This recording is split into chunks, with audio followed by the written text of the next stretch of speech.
I'll take the house, the savings, and the pension. You can just go into a facility. Understood. These were the final words from my husband of 35 years on the last day of our marriage.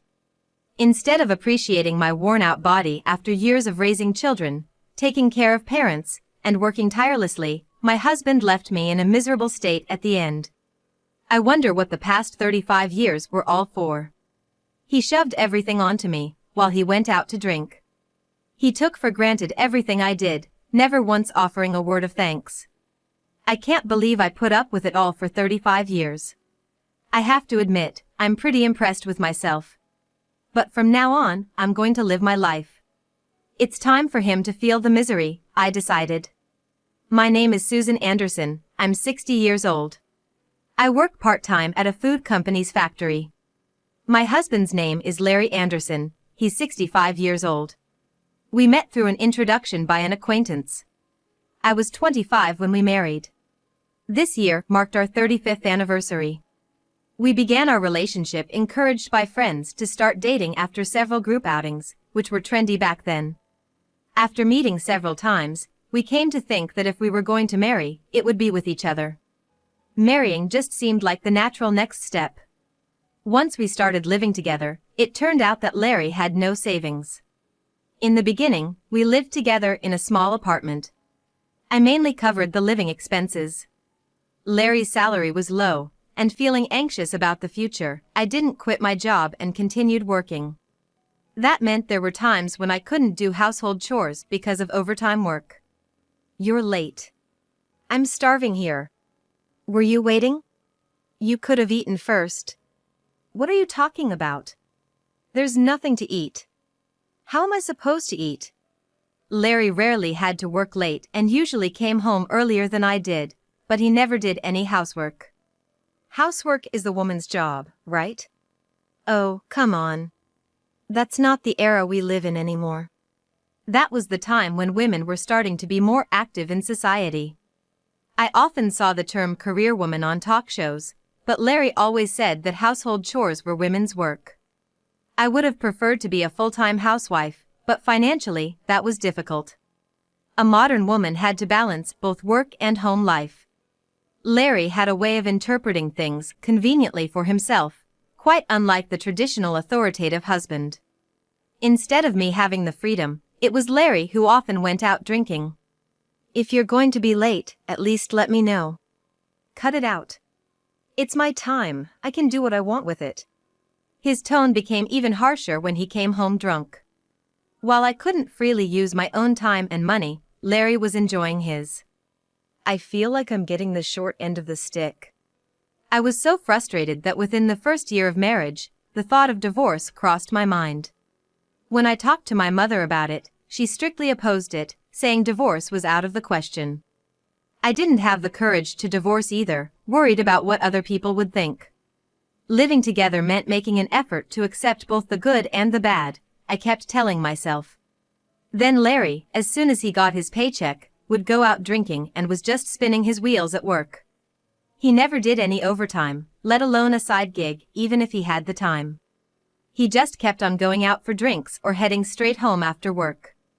And when he came home to find me not there, he'd say, "I hate it when I come home and my wife isn't there. It stresses me out to see the lights off through the window. But sometimes I have to work late. What's the point of a woman working overtime? Change your job." Larry went behind my back and called my employer to get me fired. My boss, not wanting to get dragged into anything weird, or maybe he wanted me gone from the start, it's unclear, encouraged me to resign. It became awkward to stay at the company, so I quit. It was such a struggle to get that job in the first place, and now I had to start looking for work again. By this point, having resigned from 2 companies, I wasn't even getting past the application screenings. Larry, seeing me flustered, said, "Part-time's fine, isn't it? I'm full-time after all." I was never the career woman type, so I didn't linger on the past, but I did worry if his salary alone was enough. So I took on 2 part-time jobs. I was a morning cleaner and a cashier at a grocery store. On days I knew Larry would be home late, I worked overtime at the store. When Larry was home, I'd be there. When he wasn't, I worked hard. Years went by living like this.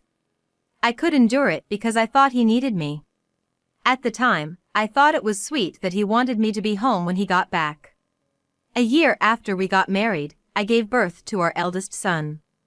This apartment is too cramped. Yeah. When the kid gets to elementary school age, he'll want his own room, and he might even want siblings. Around that time, Larry's mom suggested moving in together. Larry's mother was a divorced single mother. She must have felt lonely after her only child, Larry, got married and left the house. It'll be killing two birds with one stone, won't it? We won't have to pay rent. I'm sure that's what his mother had told him. I wanted some time to think. Mom's already started getting things ready, you know? I was shocked to find out they'd already prepared a room for my son, changing the wallpaper and all. I had wanted to keep my part-time jobs. So I agreed without giving it much thought. But I was too naive. My mother-in-law made me the target of her daily snide remarks. It's a shame for a child to have a mother working so hard. In my day, that was unthinkable. She had never worked. After her divorce, she relied on her parents' help to raise Larry. Her parents had some wealth, so money wasn't an issue. Now she lives off a modest pension and her parents' inheritance. Although she seemed to be a bit of a spendthrift. She'd spend money on her hobbies and on Larry and his son, but she never extended that generosity to me. Meals were prepared for everyone but me, and no matter where they went, I was always left behind. I am grateful that she took care of my grandchild. And since she cooked for Larry, I didn't need to be home when he returned. You can work full-time now. Overtime's okay, too. What? Why all of a sudden? Since Mom's here, you can go work. I realized how selfish it was. In the end, when he said he wanted someone at home, it wasn't about wanting me there, but about having someone take care of things for him. I started working as a temp after dropping my son off at daycare. Luckily, my mother-in-law was happy to pick him up, so I could rely on her to get him home. It was a relief not to get complaints even when the overtime kept up. After about 10 years of this, my mother-in-law started acting strangely. Who are you? A burglar, I know it. Larry, call the police. It's me, Susan. She had developed Alzheimer's disease. She completely saw me as the enemy. She often didn't recognize Larry or her grandson. One day, after wandering off, she had an accident and ended up bedridden. It's your fault Mom got like this. You take responsibility and look after her. How is it my fault? It's because you work late into the night. But you were the one who said it was okay for me to work. We couldn't stop fighting. I thought about taking my son and leaving, but I couldn't abandon my mother-in-law, so I decided to endure it. Besides, my son liked both Larry and his grandmother. I couldn't talk to him about it. My mother-in-law, who never accepted me as family, complained daily while I took care of her. Even when I consulted Larry about it, he brushed it off in one sentence. It can't be helped, she has dementia. I quit my job and became increasingly isolated. My mother-in-law, who seemed to enjoy mistreating her daughters-in-law, didn't become kinder to me, whom she saw as a stranger, with dementia. I had hoped, but it was a pipe dream. She must have always disliked me from the start. But to my son, she was still his dear grandma. I continued to care for my mother-in-law alone until she passed away. After she died and my son became independent, only Larry and I were left in the house. Next year, Larry is set to retire. I was looking forward to traveling and going out with just the two of us. But then Larry hit me with something unbelievable. It's written out for me. Just sign it and submit it yourself. A divorce paper? You can tell by looking at it. You're really slow, you know. That's what was so annoying about you. I felt like I had been struck on the back of my head. I felt like I was going to collapse. Why? Did I do something to deserve a divorce? Well, if I had to say, I don't want to spend the rest of my life with you. What do you mean? Larry looked at me and smirked. I've got someone I want to marry. Turns out, Larry had a mistress. And it seemed like their affair had been going on for years. She was 20 years younger than me. So, you were cheating on me while I was taking care of your mother and raising our child? It seems that way. I was about to explode with anger at Larry's indifferent answer. While I was enduring my mother-in-law's verbal abuse, raising a child and dealing with loneliness, sacrificing what I wanted to do and working hard all by myself, Larry was fooling around with his mistress. I wish I didn't know that. You've been deceiving me all this time. I'll never forgive you. What are you gonna do about it? You can't do anything anyway. Larry scoffed at me with contempt. So, you're going to divorce me and be with that woman? That's right. She's much younger and better than you. I understand. Then I'll sign the divorce papers. But just so you know, I'll be asking both of you for alimony. Fine by me, I'll pay whatever. I have my mom's inheritance. Oh, but I'm not splitting the assets, just so you know. I thought it over for a moment. I had some savings of my own. I didn't want Larry or his mistress to get their hands on it. All right. Alimony will do. But let's make it clear, my assets are off the table. Then Larry burst out laughing. Your money is peanuts. I don't need that. With a lawyer present, we signed the papers agreeing not to divide the property and we got divorced. I received $60,000 in alimony. It seemed to be paid in a lump sum from my mother-in-law's inheritance. He probably wanted to start a new life with his mistress as soon as possible. To sever ties with me, he settled the hassle with money. After the lawyer left, Larry said to me, I'm taking the house, the savings, and the retirement pay. You should just go to some facility. Then I really did check into the facility. It wasn't because Larry told me to. I thought it would make my golden years more enjoyable. The house was originally Larry's family home, and I had nowhere else to live.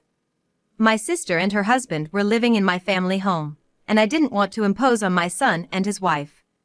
I knew Larry had no savings, so splitting any assets would have been pointless. More than that, I wanted to get the divorce over with, and I was confident I could make it on my own from here on out. The inheritance from Larry's mother went to him, and I was content with just the alimony. Months later, one day, Larry showed up at the facility. I hadn't told him my current address. He shouldn't have known I was at the facility. He must have used some professional agency to find out, I guess. What could he possibly want so badly that he had to go through all that trouble? There are other residents in the facility. I had him wait outside on the terrace. When I saw Larry sitting on the terrace from a distance, looking around helplessly, I couldn't help but feel a sense of pity. What on earth did I ever see in this man to marry him? It's a mystery to me. Sorry to keep you waiting. What do you want? What's this all about? Larry confronted me, not even bothering with a greeting. I knew what had surprised him, but I played dumb. Why did you come all of a sudden? How did you find this place? You were impossible to get in touch with. It took me a long time to find out. You didn't tell our son either, did you? He didn't know anything. Well, he has his own family now. It'd be wrong to bother them. Besides, you haven't answered my question. How did you find out about this place? I asked a private detective. They found out for me when I said I needed to contact you about the alimony. An ex-husband can be quite useful, huh? I figured as much that he used a professional. Really, which detective agency was it? I felt angry about the privacy intrusion, but I kept my cool. Anyway, why on earth can someone like you afford to live in such a fancy place? That was the reason for Larry's surprise. After our divorce, I found this upscale facility I had wanted to enter with Larry for our retirement and moved in alone. This upscale facility I'm living in isn't your typical nursing home. It's more like a luxury condo with a hospital attached. There's even a dining hall with meals prepared by a nutritionist, and during the day, I have a great time with the other residents and the helpers. Of course, I can be alone if I want, and once a day, someone comes by to check if I haven't fallen or anything. There's even an emergency button in my room for when something happens. This place costs like $2 million, right? How do you have that kind of money? Actually, I've been investing for our retirement since we got married, for about 35 years. I lost my job in the 1991, which drained my savings and left me panicked. Life is unpredictable. I realized saving money wasn't enough, so I started learning about investing. I didn't want to seem greedy, so I never told Larry, who I was dating at the time. At first, I invested a little at a time. After getting married, wanting to enjoy delicious food and travel with Larry in our retirement, I began investing more seriously. Since we both worked, I used a bit of my own money to invest. I sacrificed outings with friends, fine dining, shopping, and travel. All the money I could spend freely went into investments. After 35 years of diligent investing, I was able to amass a great fortune. When I told Larry about it, he said this: "Then that money is partly mine too." I knew he would say something like that. "Sorry, but I can't give you any of my money." "Why not? I'm your ex-husband, it should be part of my assets too." "You gave up that claim yourself, right in front of the lawyer. Have you forgotten?" "Damn! That's why you wanted a lawyer.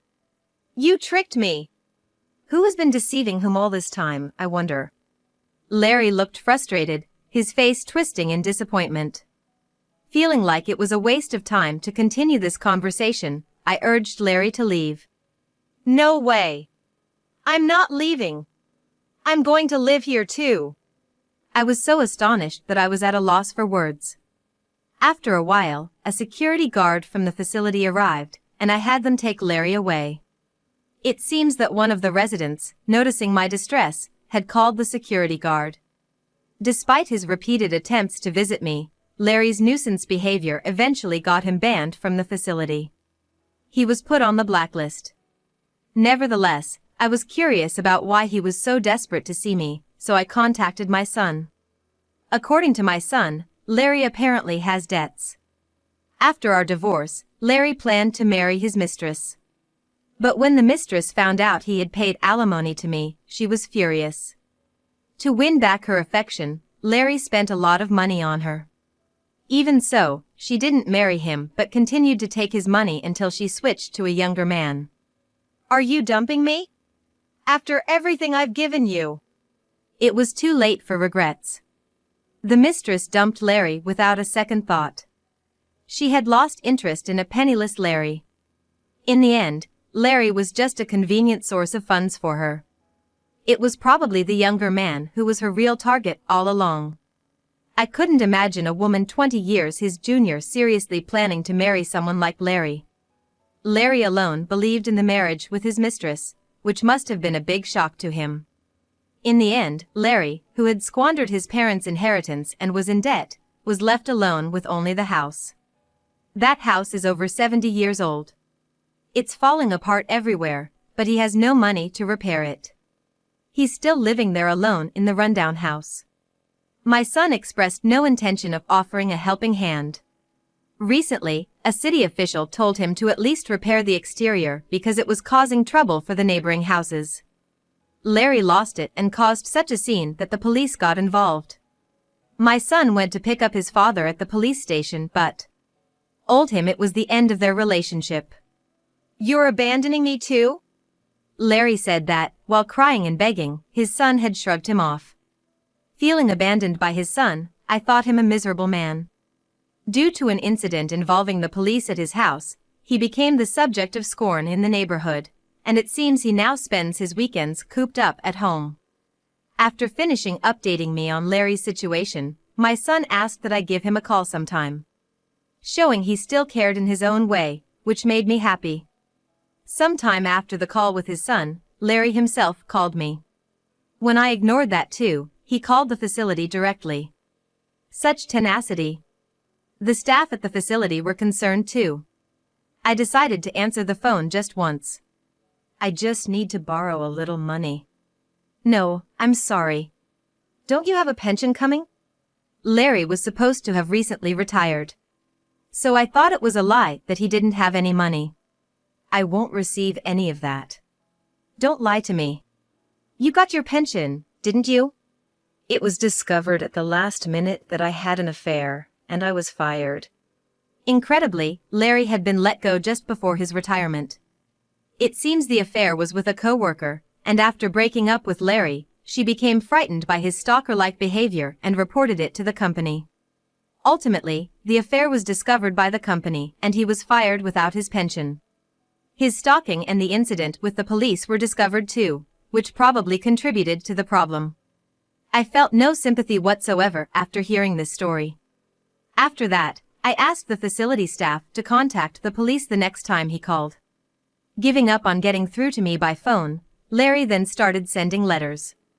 They started with, "I want to see you again," and "I'm lonely." But by the end, they changed to, "I need to borrow money. I think he's in dire straits." I couldn't help but laugh once. I forget which letter it was, but the ink was blurred on one. It looked like it was from tears, but I'm sure it was just water. I'm amazed at such theatrics, wondering what the point is. It really is a hard-knock life. After a year of no replies from me, the letters finally stopped. Then, several years passed. I had completely forgotten about Larry. One day, while I was out shopping, a dirty, smelly man approached me. He was thin, with an unkempt beard almost entirely gray. It was undoubtedly Larry. "Susan, isn't it?" I was shocked by how different he looked. "I've finally found you. Let's start over. You're all I have." As he said this and grabbed my shoulder, I felt fear. "It's me, Larry. You know that, right?" "I know who you are. But I'm a stranger to you now. Goodbye." As I tried to leave, Larry stepped in front of me, blocking my way. He looked at me with begging eyes. "Please, come back home. I can't stand being alone in my old age." "You were the one who threw me out, remember?" "That's why I'm apologizing." "An apology won't fix what you did. Plus, I've moved on. You should too." I tried to ignore Larry and leave, but he kept chasing after me, bowing his head again and again. "We're divorced, Larry. Get over it." "I was wrong. You were the most important thing to me. I've finally realized that." "It's too late for that now." As I tried to put distance between us, Larry grabbed my arm. That's when someone said, "Could you let go of her arm, please?" "Who are you?" "This is my husband." "What?" "You see, I remarried. His name is Mark. He's 2 years older than me. We got close at the same care facility. When Larry came to the facility, it was Mark who called security for me. I heard about it from the other residents. I was drawn to his thoughtfulness and kindness. Mark also enjoyed my company and naturally, we started spending more time together. And so we decided to get married. I did wonder if remarrying at this age was wise, but then I thought, why not be happy in the end? So, we went for it. Mark is the one who freed me from Larry. "You mean you got remarried?" "That's right. So please stop concerning yourself with me." "Oh no." Larry was clearly shaken. I was anxious he might do something to Mark out of anger, but Larry just didn't have it in him anymore. Instead, he just collapsed there and cried. "Come on. Stop it, it's embarrassing." "Shut up. Leave me alone." Larry was crying unabashedly. Everyone was watching from a distance. I thought he looked utterly pitiful. A grown man crying in the street. Can someone really do this so easily, or am I being tested? "Let's go, Susan." "All right." Urged by Mark, I left the scene. Since then, Larry hasn't shown his face to me. According to my son, Larry still lives in that rundown house without making any repairs. He can't manage household chores, doesn't take out the trash, and has been reported several times for the stench. My son gets the calls, and it bothers him. No matter what is said, it's no good, and my son finally lost his temper. In front of the social worker, Larry claimed that he wasn't his son. After that, Larry would get angry if my son tried to contact him, so the calls stopped. It seems like the authorities have given up as well, saying it's useless. He's truly a neighborhood nuisance. But it's no longer my concern. In the end, Larry has been abandoned by everyone and is living in isolation. I should have never taken a mistress, he said once, as my son told me. But for me, it's not about the mistress. It's the culmination of a life lived selfishly without a thought for others. He's reaping what he sowed. Humans might be creatures that regret their actions, but to continue without reflection for over 70 years is just painful. And Larry will likely never realize this. He has destroyed his own future. It's his job to repair it. He might not have the strength to do it himself, but he has to try. I hope Larry faces what he's done and lives the rest of his life in a way that's true to him. I'm grateful to Larry now. If I had kept expecting something from him, my life would have been ruined. Thanks to the divorce he initiated because of his affair, I can live my own life. I now keep in touch with my son more often. It all changed when my daughter-in-law told me not to worry about it. That's when I realized I had lived a life too considerate of others. I kept my distance from my adult son, thinking I'd bother him. When my son told me he hated his grandmother and father since he was a child, I was shocked. He knew all along about my mother's mistreatment and his father's affairs. I've decided to live the rest of my life without such concerns. Now my son, his wife, and grandchildren come to visit. I plan to catch up on the conversations I couldn't have with my son before. My son seems a bit shy, but it's funny how he can talk naturally when the grandkids and daughter-in-law are around. Mark has been accepted by my son, and my grandkids adore him as if he were their real grandfather. We're enjoying our time together at the facility now. We have many friends there and are happy. We want to stay healthy and live long lives.